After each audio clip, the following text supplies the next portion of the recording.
Here to unpack that and much more, South Carolina Senator Lindsey Graham. Senator, thanks for being here. Merry Christmas, Happy New Year. Always great to see you. Can you name one thing, Senator? You're right there. Making Donald Trump look better every day.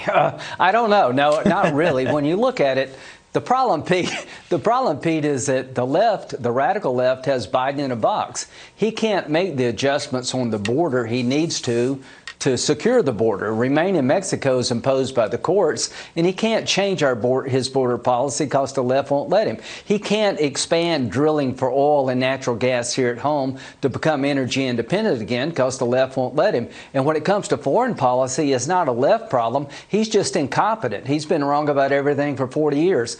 There's a 1-2 punch brewing here. Radical Islam is on the rise and raging in Afghanistan, and you have an open southern border. If something doesn't change, 2022 could be the most dangerous year for America since 1939 and the world at large. I want to get to that. We're going to get to that in a moment because we are in a very dangerous moment in the world with an absentee commander-in-chief. There's no doubt about it. But if you're putting your finger on the pulse of 22, does this look as big or bigger than 94 and 2010? Not to get ahead of ourselves, but the dissatisfaction and incompetence is so high. Republicans have a golden opportunity here. Right. If we don't blow it, think of the word backlash. There's a backlash coming against the most radical domestic policy agenda in the history of the United States with a 50-50 Senate and a 5-seat majority. The Democrats have misplayed their hand. They think they have a mandate they don't have. So if the Republicans can remain disciplined, policy is our friend. Remember the Trump years on the border, ISIS, Afghanistan, energy independence. We should talk every day about the differences between our policies in terms of domestic policies and international policies every day. So 1994, I came in with a class of 94. We had a contract with America promising people we would do these 10 things if you put us in charge. We need an American first agenda to run on.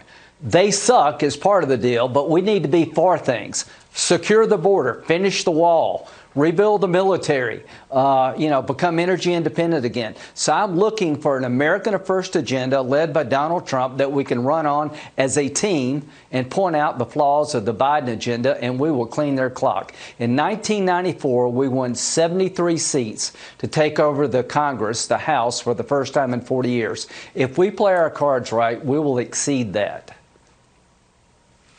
You mentioned Donald Trump, Senator. Is he the nominee in 2024 right now? Yeah, if he wants it. Unless there's something coming out of left field I don't see coming. It's his nomination if he wants it.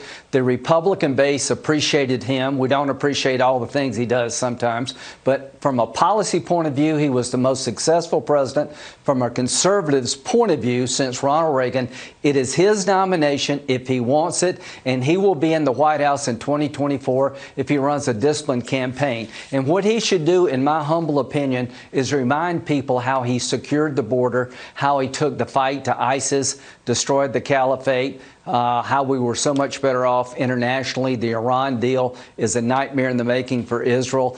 Regain energy independence. So I think 2024 is President Trump's election to lose, quite frankly. 2022 is a blowout year for the Republicans in the House and the Senate if we'll talk about policy.